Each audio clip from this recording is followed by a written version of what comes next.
So, guys, I got my Xbox Series S today at my door because it was actually the only thing I was able to secure. I was not able to secure the PS5, as most of you know, and I was not able to secure the Xbox Series X.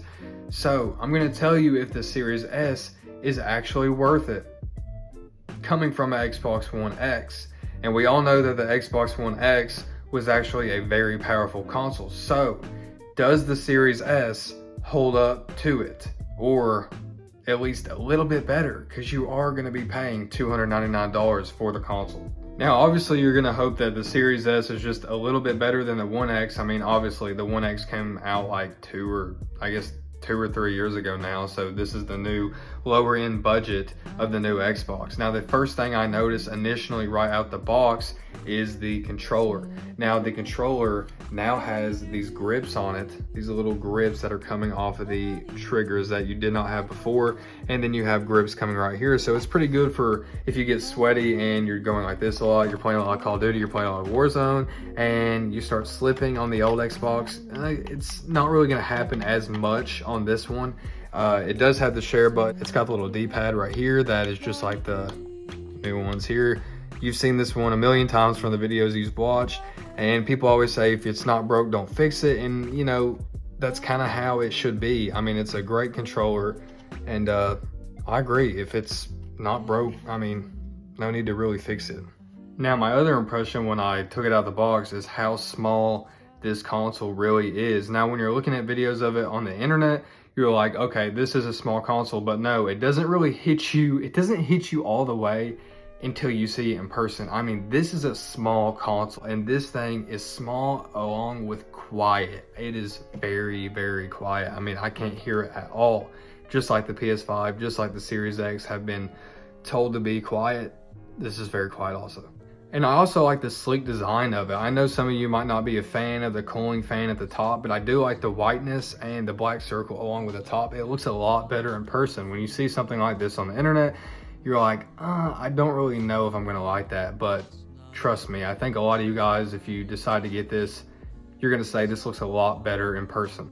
Now, when I connected my account, I booted it up, I start going through the home screen, I realized that the home screen is a lot snappier, a lot quicker than it was on the last gen of the Xbox One X. The Xbox One X was actually not bad at all, but I can noticeably tell a difference on the Series S. Now, when you start to download your games and when you finally boot up a game, it obviously depends on which one that you're going to be able to tell the difference on, but this console actually promises 120 frames per second. Now, have I seen it hit anything on that yet? Not really. I think it hits it on Gears 5 multiplayer just like the Series X, but we'll just have to see in the future if it holds up to this standard. Microsoft also told us that ray tracing is available on this console. We have not seen it yet, because even with DMC5, they said that ray tracing will not be on the Series S version.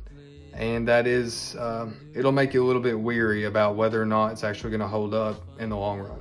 Now, when we compare the specs of this console to the Series X, we can see that, you know, the specs are lower in almost every aspect to the Series X. Now, initially, this is going to make you run and say, you know what, it's not even worth it. But just like PCs too, this can, you know, not really affect much until you actually play it and see. Now, the thing that scares people the most is the teraflops. The Series X has 12, this one has 4, which is even less than the Xbox One X. So most people are going to look at this and say, that's not very, very good. It's all up to how it actually runs and how it actually plays. And so far, I mean, I'm pretty impressed with it. Now, I'm not going to lie. You can tell that this is the lower end budget of the two consoles. Okay, so when you put gameplay side by side with here on the Xbox Series X and the Series S, you can tell that the X is a lot smoother and tends to have a better resolution, because the Series S is noted at 1440p at 60 frame rate per second. So with this, it does not reach the full resolution like the Series X does of 4K, but some people might not care and might not be able to even tell. But for me, in my eyes, and with playing it, I can tell. But like I said, some people might not even care about this.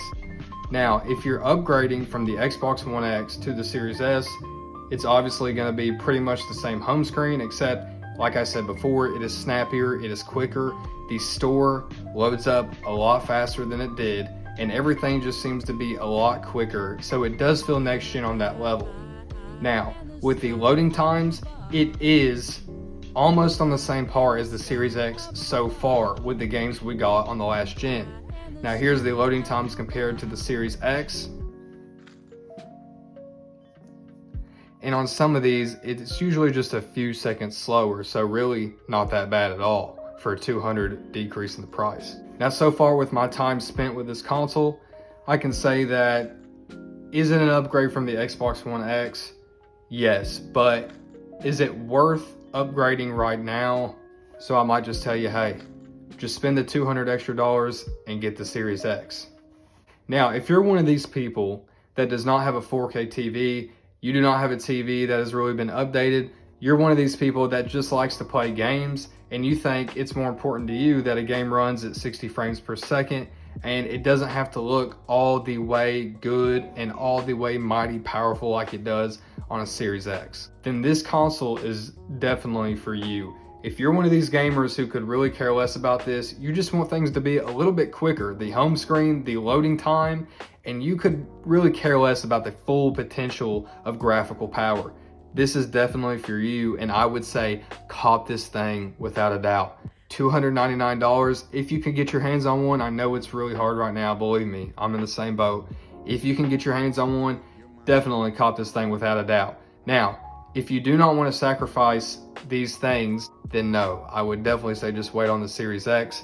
To be honest, it wasn't that much of an upgrade for me from the Xbox One X, but over time it will be. I'd give it, I don't know, maybe 6 months to a year, and then I will be like, okay, the Series S, it's showing what it can do compared to the Xbox One X. But as of right now, it's not really needed. You can wait a while if you're patient. Now, if you're impatient, like I said, you're one of those gamers, try to get the Series S. I would say it's worth it if you're one of the lower budget gamers who don't care all the way about the power. Overall, I'm pretty impressed with the console.